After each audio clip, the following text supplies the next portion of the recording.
Bismillahirrahmanirrahim. Assalamualaikum warahmatullahi wabarakatuh. Ashadu an la ilaha illallah, ashadu anna Muhammad Rasulullah. Allahumma sholli ala sayyidina Muhammad wa ala ali sayyidina Muhammad. Kama sholaita ala sayyidina Ibrahim wa ala ali sayyidina Ibrahim bil alamina innaka hamidum majid. Sebelumnya kita panjatkan dahulu doa kepada Gusti Allah Agung untuk saudara kita yang telah memberikan sholawatnya dalam infak dakwah, ya. Dengan itu semua channel dakwah ini, ya, dapat hadir dalam ruang-ruang diskusi kalian semuanya. Ya, sudah pantas lah kalau kita harus berterima kasih, ya. Justru kalau kita tidak berterima kasih itu tidak tahu diri namanya. Dan kita doakan juga insya Allah Gusti Allah akan membalas sholawat itu dengan balasan yang lebih baik lagi. Dan untuk seluruh viewer terkasihku, aku ucapkan terima kasih. Semoga anti skip dan anti download. Dan bagi yang berkenan silahkan di share link-link dari channel ini, ya, sehingga engkau juga tercatat sebagai orang yang ambil peran dalam mensiarkan dakwah Islam, ya, walaupun hanya sekedar membagikan atau men-share link-link dari kajian di channel dakwah ini. Oke. Mampir ngombe kali ini, ya, aku akan mengajak kalian untuk melanjutkan diskusi kita yang kemarin, ya. Maka aku ambil tajuk, ya, dongeng bayi bisa ngomong, ya. Ya. Dongeng bayi bisa ngomong hanya terjadi pada Yesus dan Juraid, ya. Itu senyampang yang aku tahu. Artinya secara akademis itu aku mudah untuk mencari datanya, ya. Artinya kalau ada hal-hal yang lain yang ternyata ada yang bisa ngomong dari bayi, ya, yaitu ya alhamdulillah lebih bagus, artinya gitulah, ya. Karena yang aku tahu kedua itu, maka aku bilang bahwa ada dongeng bayi bisa ngomong itu, ya, hanya terjadi pada Kanjeng Nabi Isa atau yang saudara Kristen kita sebut Yesus dan Juraid. Itu tajuknya. Nah, nanti di perjalanan waktu kalian ternyata mendapatkan, oh, ini ada bayi bisa ngomong lagi gitu. Ya, itu bagus-bagus saja ditambahkan. Tinggal nambahkan saja gitu, ya. Oke. Kisah Juraid itu kan dikisahkan dalam sebuah hadis, dan kalian tentunya sudah pada tahu lah, atau kalau belum tahu tidak apa-apa. Kalau yang sudah tahu mereview, kalau yang belum tahu semoga menjadi tahu, ya. Jadi kan ada hadis, aku ceritakan saja kronologisnya, ya. Nanti kalau aku nukil ke hadis baca lama, nanti panjang tuh hadisnya. Jadi Juraid ini soleh gitu, ya, ahli ibadah lah, ahli ibadah. Dan satu ketika dia sedang sholat, nggak dijelaskan di hadis itu, sholat asar, sholat maghrib nggak dijelaskan, dan sholat. Dan di hadis itu sepertinya itu kisah itu era sebelum kenabian Kanjeng Nabi Muhammad, kalau aku baca, ya. Cuman tolong dikoreksi. Artinya kan sebelum era Kanjeng Nabi Muhammad sudah ada sholat gitu loh. Itu kan sesuatu yang menarik untuk didiskusikan gitu. Ketika Juraid sholat, itu ibunya manggil-manggil gitu loh. Nggak tahu lah, ya, namanya mama, ibu mungkin minta tolong diambilkan air, minta tolong dibukakan pintu, atau minta tolong apalah, nggak tahu, ya. Ya natural aja lah, ya. Yang jelas ibunya manggil-manggil. Juraid dengar, ya. Juraid dengar ketika ibunya manggil, ya. Jadi bukan tidak dengar Juraid.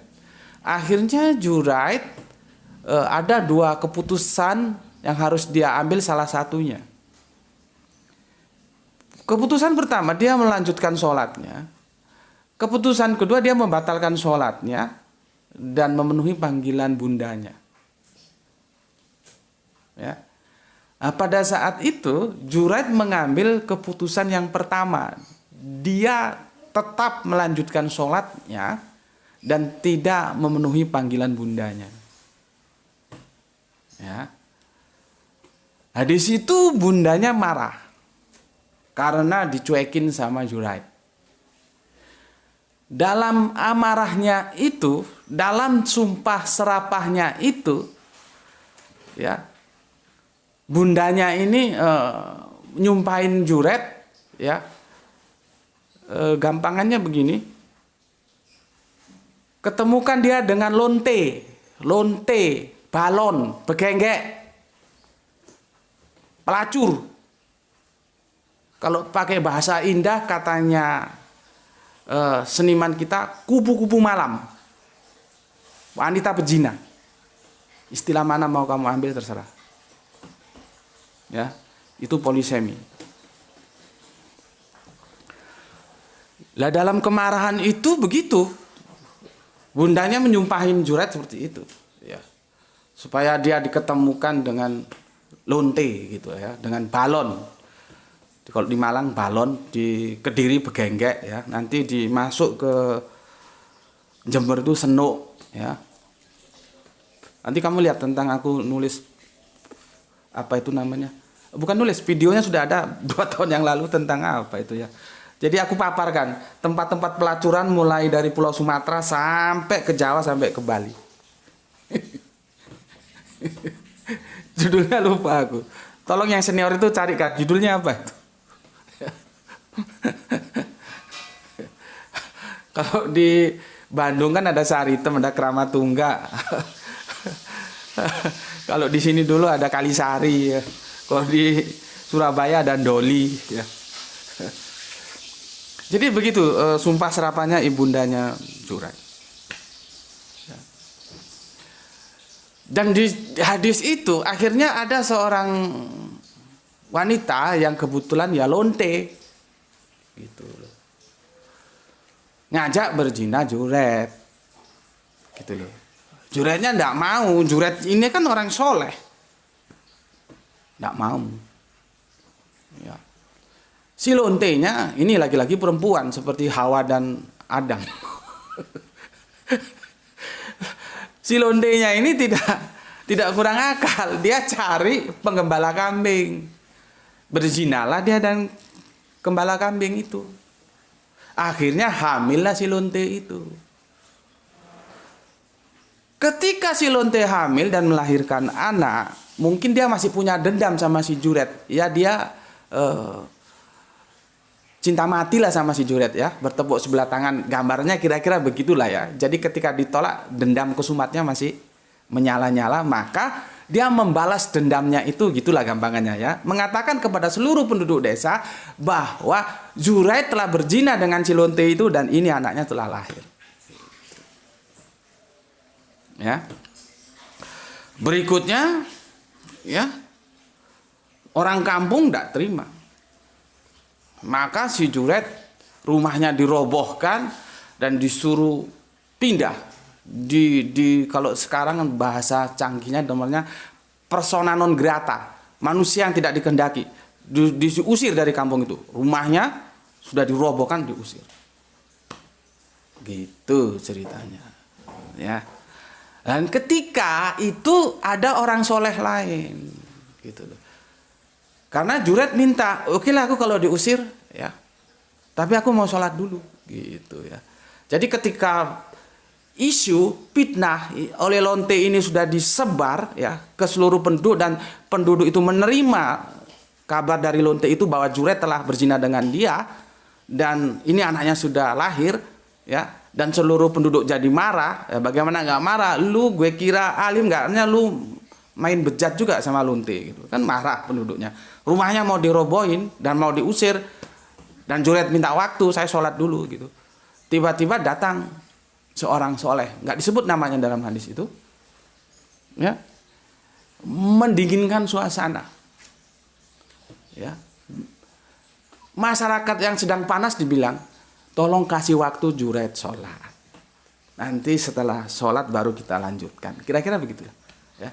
Nah, setelah Jurait selesai sholat, ya, dipanggillah lonte itu bersama bayinya. Bayinya ditanyai, kamu anak siapa? Maka bayinya ngomong, saya anaknya penggembala domba. Disitulah semua penduduk kampung terperanjat, sudah termakan isu sama si lonte ini. Akhirnya minta maaf sama si Juret, bahwa Juret itu bukan bapaknya. Yang ngomong siapa? Anak kecil ini yang masih bayi ini ngomong bapaknya dia adalah penggembala domba. Penggembala domba itulah yang sudah berzina sama mamanya melahirkan dia. Ini masih bayi, bisa ngomong. Akhirnya seluruh penduduk desa itu minta maaf sama Juret. Ternyata Juret tidak berzina. Dan mau dibangunkan emas. Juret bilang, oh enggak usah, bangunkan batu bata aja rumahku yang sudah kamu robohkan. Ceritanya begitu. Jadi ada dalam hadis ya, bayi bisa ngomong itu ya di Juret itu. Nah, sekarang aku ingatkan, hadis itu macam-macam. Sekarang terserah kamu. Apakah hadis itu doib sehingga kamu tolak? Apakah sahih sehingga kamu terima? Terserah kamu. Hadis itu debatable. Bisa saja aku terima kamu tolak. Bisa saja kamu terima aku yang tolak. Tapi kan otak main. Otak itu bisa main loh. Apa iya sih seorang ibu itu mendoakan anaknya dengan lonte? Coba. Ibu macam apa itu? Bukankah seorang ibu seharusnya mendoakan kepada putranya mendapatkan istri yang bersih, yang tidak pernah dijamah oleh laki-laki manapun? Karena tubuhnya itu adalah hak suaminya. Seharusnya kan tidak mungkin bundanya Juret mendoakan Juret seperti itu. Semarah-marahnya dia seorang ibu. Masa mendoakan anaknya dapat lonte? Otak main. Nah, di situ kamu sekarang tinggal menyimpulkan itu hadis doib atau sahih. Jadi dongeng-dongeng ya, bayi bisa ngomong itu ada di Kanjeng Nabi Isa yang sudah kita bicarakan. Karena apa? Salah memahami teks-teks original Al-Quran. Bukan Al-Qurannya yang salah, orangnya yang salah karena dalam otaknya sudah ada dongeng ketika mau menerjemahkan itu ayat. Itu yang aku bilang, terjemahan itu seharusnya eksegese, bukan eisegese. Kalau eksegese, si penerjemah tunduk terhadap teks. Apa kata teks? Dia tunduk. Tetapi kalau eisegese, si penerjemah menundukkan teks. Jadi teks itu harus dibikin seperti dia mau. Dia mau Kanjeng Nabi Isa harus bisa ngomong waktu bayi. Maka teksnya, terjemahannya ditundukkan sama dia. Ini bahaya. Sistem penerjemahan eisegese ini bahaya. Nanti episode berikutnya aku jelaskan bahayanya eisegese. Nanti kamu bisa lihat Kristen tersesat di terjemahan Filipi ya. Kamu ketik, aku sudah jelaskan di sana. Jadi Kristen itu tersesat di terjemahan. Aku garis bawahi di terjemahan Filipi. Bagaimana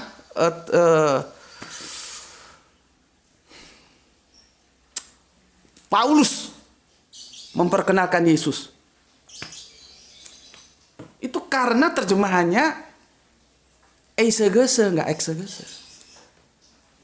Ya, itu kamu lihat videonya. Supaya nanti aku jelaskan di berikutnya, kamu ngerti nanti, karena setelah ini kita masuk ke penjelasan teknis. Ya. Oke. Sekarang hadis itu sahih atau enggak? Itu terserah kamu memilih. Ya. Nah kemarin ada komen yang masuk, ya. Komen yang masuk dari A, ya. Assalamualaikum warahmatullahi wabarakatuh. Nyimak dan ikut komen Gus. Menurut hadis ada 3 manusia yang dapat berbicara saat masih bayi. Nah, ini justru 3 dia bilang. Sayangnya hadisnya tidak disertakan, dia hanya menuliskan Bukhari nomor 3181, Muslim nomor 4626. Lain kali supaya cepat sertakan saja ya. Jangan begini ya. Supaya kita enak sama-sama belajar ya. Ya. Kita kan sama-sama belajar ini ya. Berbicara di sini maksudnya bukan komunikasi permanen, bisa ngobrol seperti di warung kopi, tapi berbicara spontan dan cuma terjadi di saat itu. Setelah itu kembali oek-oek seperti bayi pada umumnya. Di YouTube juga pernah viral tuh kisah Syarifuddin Khalifah, dan ada juga bayi lain dapat bicara spontan ketika masih bayi, kemudian normal lagi jadi bayi oek-oek. Sebagai bukti bahwa kisah Isa itu mudah bagi Allah untuk menjadikannya sebagai sebuah fakta, gitu ya. Oke. Tentang Syarifuddin Khalifah mungkin ini ya yang dia maksud. Ini ya. Ini itu sakit ya. Jadi semoga bisa dibaca. Mungkin ini bukunya ya. Dan aku beli buku ini itu karena terpaksa ya, ada kembalian atau gimana dulu yang nggak ada, sudah aku ambil buku ini aja. Sebetulnya ini ya, aku heran juga ini yang komentator itu doktor ya, doktor Kiai Haji, alumni McGill University Kanada. Sejauh mana dia percaya dengan penulis buku ini? Siapa penulisnya ini? Mujahidin Nor ya, penulis pengalaman ajaib para penyantun anak yatim, alumni Universitas Al Azhar Mesir. Sejauh mana kira-kira Mujahidin Nor itu dia saksi mata, dia hadir di Tanzania sana enggak? Ataukah dia cerita dari cerita? Ya, kan bombastis ini, bocah yang mengislamkan ribuan orang, Syarifuddin Khalifah, anak dari keluarga non muslim, hafal Al-Quran pada umur 1,5 tahun. Bisa sholat, nah ini kan sudah salah lagi kan. Ternyata 1,5 tahun. Ada yang ngomong dari bayi bisa ngomong. Itulah namanya cerita. Aku terus terang. Ya karena terpaksa aja dibeli ini. Aku enggak pernah baca ini secara serius. Sambil lalu aja ya. Bombastisnya tinggi banget. Ya. Tapi kalau yang mau percaya buku-buku begituan ya enggak ada masalah. Silakan saja, orang hidup itu pilihan ya. Tapi kalau aku ya enggak lah ya. Oke. Sekarang begini. Ya. Ini diksi ini perlu aku luruskan ya. Kata-katanya sebagai bukti bahwa kisah Isa itu mudah bagi Allah. Itu enggak benar. Ya. Enggak benar. Seperti aku baca komen itu dari MX ya, mu'alaf dari Tanah Karo, itu juga salah. Dia bilang bagi Tuhan tidak ada yang mustahil. Ya memang bagi Tuhan tidak ada yang mustahil. Sama seperti ini. Bagi Tuhan tidak ada yang mustahil itu juga tanda kutip loh ya. Hati-hati. Kan mustahil Tuhan itu jadi tukang parkir. Ya, hati-hati. Ya. Terus ini sekarang begini, sebagai bukti bahwa kisah Isa itu mudah bagi Allah. Gitu. Itu salah, gitu ya. Aku komentari dulu yang MX itu ya, yang mu'alaf itu. Kalau dia ngomong begitu ya, tidak ada yang sulit bagi Tuhannya Yesus karena kamu membawa ke situ. Nanti teman Kristen juga akan membawa demikian kerangka berpikirnya. Karena teman-teman Kristen itu menuhankan Yesus. Dia akan ngomong, misalkan dia disanggah, ya, mana mungkin 100% Allah, 100% manusia. Loh, Yesus itu kan Tuhan. Apa yang nggak mungkin bagi Tuhan? Selesai. Modar gue langsung ngomong. Jadi pembicaraan seperti itu nggak mutu. Nggak mutu. Intelektual itu nggak berbicara Tuhan. Ya, karena apa? Setinggi apa intelektual kita tidak akan pernah nyampe kepada Allah, kepada Tuhan tuh nggak nyampe. Jadi jangan dibawa ke Tuhan, logika nggak nyampe. Ini juga ini yang baca ini, yang aku baca ini sebagai bukti bahwa kisah Isa itu mudah bagi Allah. Kalau sudah kamu bawa ke Allah, kamu bawa ke Tuhan, ya sudah itu simpen baik-baik jadi apa yang kamu imani. Kan aku berkali-kali bilang, Iman itu tidak bisa didiskusikan. Kita di sini tidak berbicara iman, kita berbicara pengetahuan. Kamu punya argumentasi enggak? Kalau kamu enggak punya, diem, tonton. Lihat yang punya argumentasi yang baik, pelajari, gitu. Kalau tiba-tiba kamu larikan ke Tuhan, ke Allah, ya sudah, enggak usah diskusi. Ya, jadi ini dua-dua ini pada gobloknya ini. Sudah lama ngaji di sini masih enggak tahu juga. Kita tidak membawa masalah ke Allah, ke Tuhan, karena itu di luar kemampuan kita. Itu sudah mengalami yang namanya rasional, irasional. Nah, yang itu transrasional, melampaui akal. Sebagaimanapun kecerdasan akal kita itu ada batasnya. Kita nggak bisa tahu tentang Allah. Lah kalau kamu bawa ke Allah, ya sudah, nggak usah diskusi. Apanya mau didiskusikan? Karena yang kita diskusikan itu hal-hal yang terukur, yang akal bisa menjangkau. Sama aja ada orang sakit, terus mati, koit. Kamu bilang, kenapa mati? Takdir. Ya sudah, nggak usah didiskusikan orang takdirnya Allah. Mau didiskusikan apa? Kecuali kamu ngomong, kenapa dia sakit? Iya, kemarin karena asam lambungnya naik. Nah, dianalisa asam lambung penyebabnya apa, terus pencegahannya apa, efek asam lambung apa. Oh, dia kalau naik bisa ke dada nanti bisa sesak. Jadi ilmu kedokteran. Jadi kalau ada besok orang sakit asam lambung, tinggal ngobati berdasarkan experience yang kemarin, gitu loh. Tapi kalau kamu bilang mati kenapa, sudah takdir, ya sudah, siapa mau mendiskusikan takdir? Jadi jangan goblok ya. Ngaji di sini otak yang main. Jangan goblok. Jangan bawa ke Allah. Allah itu sudah untuk diimani saja. Nggak bisa kita mendiskusikan. Ini sebagai bukti bagaimanapun aku rasional, mengusung Islam rasional, tapi rasionalku tetap tunduk ketika dia berbicara tentang Allah. Karena otak kita sudah nggak sanggup. Gitu loh. Ya. Jadi berargumentasi yang baik, yang logik. Kalau nggak bisa, diem. Gitu. Lihat teman-temanmu yang logik gimana, pelajari. Ya. Aku di sini mengedukasi. Setelah ini kamu sakit hati, nggak mau di sini, pergi, nggak apa-apa, silakan pergi. Nggak favor-favoran, nggak subscribe-an, nggak masalah. Aku mengedukasi, aku ngomong bla-blaan. Aku mendidik kalian. Kalau dengan aku ingatkan ini kamu nggak suka, kamu keluar. Apa jenenge gue? Unsubscribe, silakan. Kalau kamu mau pinter, di sini kita belajar. Jadi nggak ada rayu-merayu, nggak ada. Aku dulu jadi dosen nggak ada rayu-merayu. Nggak ada. Aku ngajar juga nggak ada rayu-merayu. Mau begini nggak mau sudah. Ya. Jadi jangan bilang terus bawa ke Allah. Nanti teman Kristenmu juga ngomong gitu. Ya. Cukup masalah bawa ke Tuhan, ya sudah selesai, ngapain nggak bisa didiskusikan. Kenapa Yesus itu kok bisa jalan di atas air? Oh, dia kan Tuhan, mau jalan di atas api juga bisa. Ya selesai, nggak bisa didiskusikan. Gitu loh ya. Jadi ya, ranah kita itu ranah otak.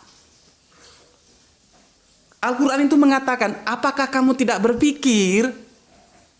Kalau bahasa gue kan, lu mikirlah, lu kan gue kasih otak, lu kagak mikir gimana? Gitu loh maksudnya. Jadi kita dipacu untuk cerdas gitu loh. Makanya surat itu turun, Iqra, bacalah. Orang cerdas itu mesti baca. Aku bisa begini karena baca. Gitu loh. Ya. Ini bukan untuk mereka berdua, untuk semuanya ya. Jangan bawa-bawa Tuhan ke sini.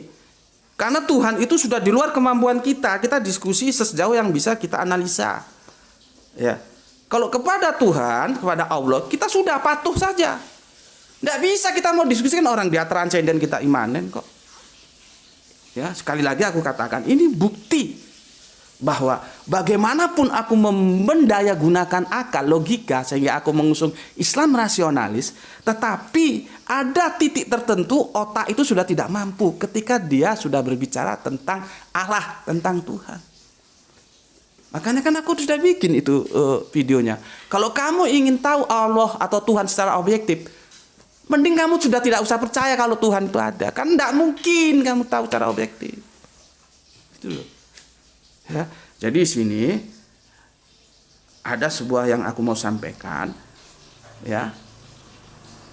Akalmu itu daya gunakan semaksimal mungkin, tapi ketika berbicara tentang Allah, kamu tunduk. Kamu hanya membicarakan tentang Allah sebatas yang Allah jelaskan. Jangan ngarang-ngarang. Ya, jangan ngarang-ngarang. Ya. Oke. Sekarang begini, kita bicara mukjizat. Ya, kita bicara mukjizat. Mukjizat itu tidak bisa dimasteri. Tidak bisa dimasteri. Ya. Kalau bisa dimasteri, dia tidak bisa disebut mukjizat. Nah, sekarang ada pilihan, ya. Kalau misalkan tetap bersikukuh, ya, bahwa berdasarkan Quran surat Maryam itu Kanjeng Nabi Isa dikatakan bayi bisa ngomong. Nah, ini ada hadis bayi bisa ngomong. Gimana? Berarti kan bisa dimasteri. Bahkan di sini disebut 3. Apakah itu mukjizat? Mukjizat itu spesialis, nggak bisa dimasteri. Ya. Oh, mungkin kamu bilang, oh itu hadisnya doib, bagus, hadisnya doib. Ya. Kalau hadisnya doib bagus, ya. Terus cerita ini juga. Ini sebetulnya 1,5 tahun, sedangkan bukan bayi ini. Ya. Perlu diragukan atau tidak ceritanya, monggo. Gitu. Ya. Kalau memang kamu menganggap, oh saya menolak hadis itu, Gus Meti, oke, berarti bagi kamu Kanjeng Nabi Isa itu tetap bayi bisa ngomong, iya, gitu. Oke. Nanti pertarungannya di bahasa. Gitu loh ya. Apakah benar bisa ngomong? Ya. Yang jelas, ya. Yang namanya mukjizat itu nggak bisa dimasteri. Karena kalau bisa dimasteri, orang semua main mukjizat dong. Kan gitu. Orang semua main mukjizat kalau bisa dimasteri. Dan mukjizat itu insidental, kasuistis, diperlukan pada era itu. Dan aku sudah jelaskan ya di kajian kita bahwa banyak hakikat dalam Al-Quran yang orang perlu waktu untuk tahu. Itu sudah aku jelaskan karena di situ ada yang tanya mukjizat. Mukjizat yang hakikat yang perlu kita pegang sampai mati nanti itu adalah Islam. Itu mukjizat itu. Bukan yang belah bulan itu. Kalau kita hidup di Kanjeng Nabi Isa, mukjizatnya apa? Nasrani. Kanjeng Nabi Musa, mukjizatnya apa? Yahudi. Kanjeng Nabi Ibrahim, mukjizatnya apa? Milata Abraham. Karena di dalam milata Abraham, di dalam Yahudi, di dalam Nasrani, gue kagak bilang Kristen loh ya. Di dalam Islam, disinilah la ilaha illallah dijelaskan. Dan la ilaha illallah itulah akhirnya mukjizat. Karena Nabi itu diutus untuk menyampaikan ajaran. Ajarannya itu mukjizat. Tapi kalau mukjizat yang kalian terima ada melakukan sebuah keanehan-keanehan, ya monggo lah, monggo. Tapi itu sebetulnya kasuistis, insidental, dan pada waktu itu sekarang kita tidak perlu. Ya.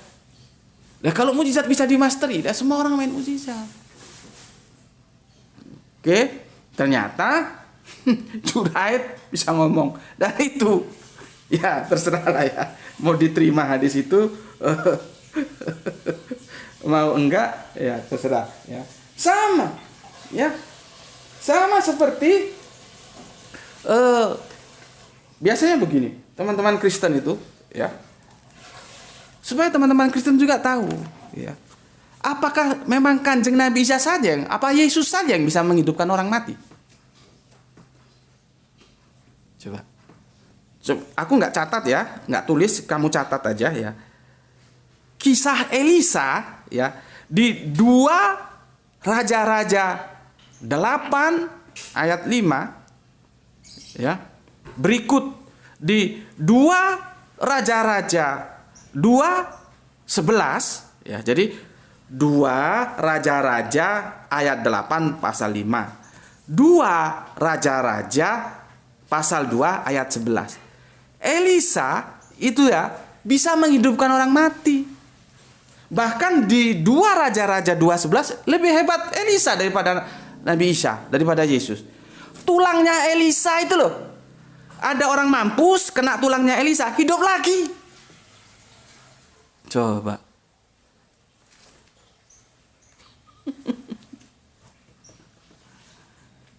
Jadi kalau ada cerita Kanjeng Nabi bisa menghidupkan orang mati, itu yang mati apanya? Blok, goblok.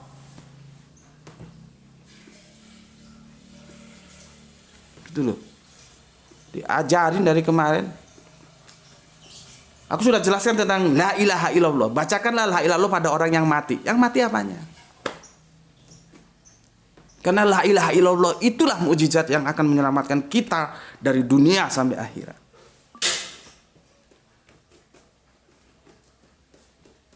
Jadi Kanjeng Nabi Isa atau Yesus bisa menghidupkan orang mati, ya Elisa juga bisa. Seperti di ayat yang aku bilangkan tadi, bahkan tulangnya itu loh, ada mayat kena tulangnya hidup lagi. Kurang canggih gimana itu? Ya, bentar aku minum kopi. Kurang canggih gimana? Hebat mana sama Yesus? Kapan Yesus menghidupkan orang mati? Bismillah.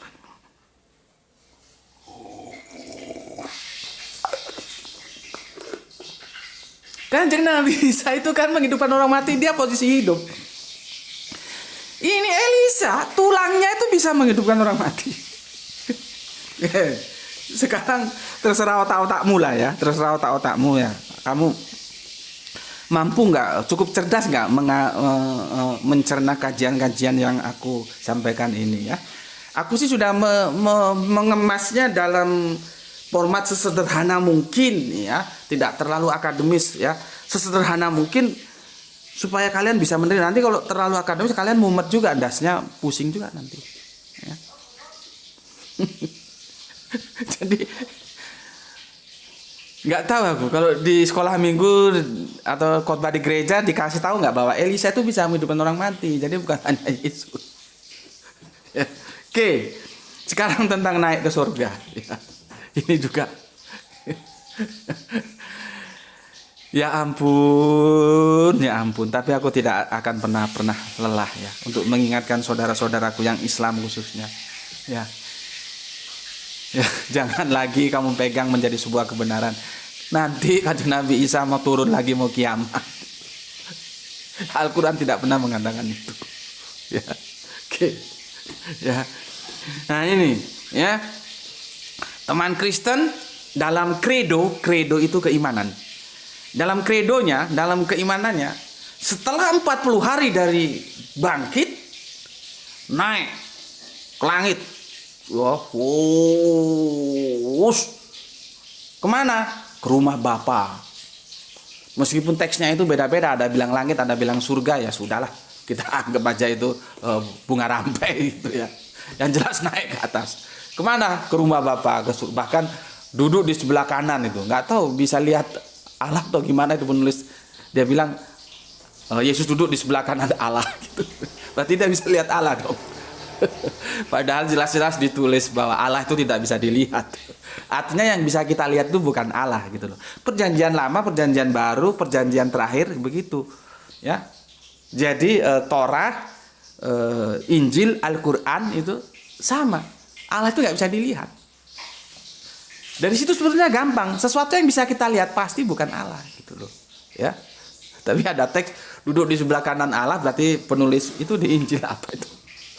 Berarti dia bisa lihat Allah itu ya. Naik ke atas, nanti kedatangan kedua akan turun lagi ke bumi. Setelah di atas mempersiapkan surga, menjemput mereka yang percaya kepada Yesus untuk masuk ke surga. Meskipun aku bilang, kok menurut teman-teman Kristen Mormon sudah turun di Amerika. Ketemu siapa tuh nabinya Mormon tuh? James Smith apa siapa itu? Tanya sana sama Mormon itu, apa benar Yesus sudah turun di Amerika? Gitu. Ya, nah, masalah orang naik ke surga bukan hanya Yesus. Gimana sih? Nanti kalau kamu balik lagi ke Mi'raj, sudahlah aku Mi'raj sudah cukup jelas menjelaskan. Tinggal bagaimana kalian pelajari itu. Biasanya teman-teman yang nggak ngerti, buktinya Mi'raj mana? Itu surat An-Najm. Lihat aja surat An-Najm sudah aku dekonstruksi itu. Ya. Ternyata Alkitab 2 Raja-Raja 2:11 ya. Elia itu naik juga ke surga, ke langit sana loh. Dan itu tanpa proses mati. Kalau Kanjeng Nabi saya Yesus kan mati dulu, bangkit baru ke surga. Hebat mana dengan Elia? Begitu ada kereta dalam, dia langsung terangkat naik ke surga. Sampai sekarang nggak turun-turun.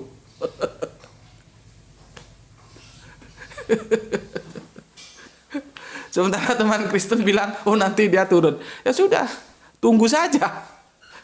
Kalau kita sama-sama hidup bisa nunggu, kita tunggu. Aku bilang pasti tidak turun. Kenapa? Karena dia naik, cuman naiknya jangan dipahami terus. Al-Quran bilang juga di An-Nisa 157 terus di 158-nya. Allah itu mengangkat, Rafa'a itu diangkat. Cuman otak kudu cerdas. Presiden juga mengangkat menteri, tapi menterinya kagak kemenong-menong, tetap aja di situ. Apanya yang diangkat? Metafora lagi yang perlu diterapkan. Ya, jadi itu yang bisa aku sampaikan ya. Jangan latah-latah ya. Jangan latah-latah, mukjizat. Kalau ternyata itu yang lain bisa melakukan, itu tidak bisa dibilang mukjizat. Mukjizat itu nggak bisa dimasteri gitu loh ya. Kalau bisa dimasteri ngapain juga?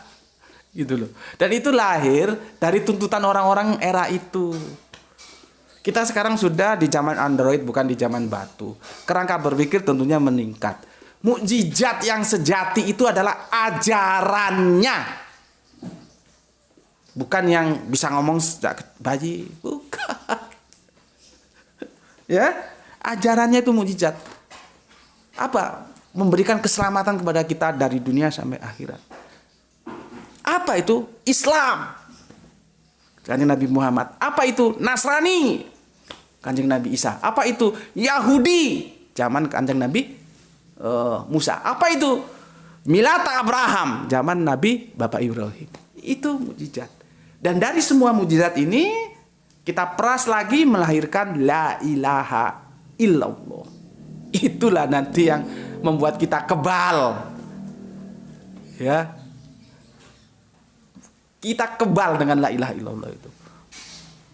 Kalau kamu suka wayang, silakan setel judulnya Jamus Kalimosodo. Itu bagaimana Werkudara masuk sampai ke dalam dasar lautan. Lidah Jawa kan begitu. Sulit bilang la ilaha illallah ya sudah. Sulit menjelas 2 kalimat syahadat ya sudah. Jadinya apa? Jamus Kalimosodo. Itu tauhid tingkat tinggi itu. Jadi mukjizat dari segala mukjizat itu adalah tauhid. Bagaimana kita hidup dalam tauhid Allah yang tunggal. Itu. Ya. Jadi kalau kamu masih ngotot mau bilang Kanjeng Nabi Isa bisa ngomong sejak bayi, ya itu dongeng. Yang punya dongeng itu ada 2, dinisbahkan satu lagi kepada Zaid ya. Tapi kalau ada lagi ternyata yang bisa ngomong, ya silakan saja. Ditambah daftarnya siapa yang bisa ngomong sejak bayi gitu. Ya, karena apa? Logik tidak bisa menerima itu. Ya, akal waras tidak bisa menerima itu. Ya, tidak bisa. Jangan katakan mukjizat dulu, dibuktikan dulu, bisa nggak? Nah, ya, oke, sampai di sini dulu. Ya, semoga kalian bisa beragama itu dengan benar gitu loh, bukan dengan dongeng-dongeng. Ya, dengan benar. Dan mari kita berpikir yang benar. gitu. Ya, karena kita mencari kebenaran. Ya. Itu dulu dari aku ya. Semoga semuanya mendapatkan rezeki yang barokah ya. Mendapatkan kesehatan yang prima ya, sehingga kita bisa melanjutkan kajian kita. Dan mohon doa, ini Gra itu lagi terganggu kesehatannya ya. Gak tahu kecapean, tugas sekolah apa, flu atau apa ya. Gak tahu nanti. Semoga cepat sembuh. Itu dari aku. Bismillahirrahmanirrahim ya. Alhamdulillahirabbil alamin.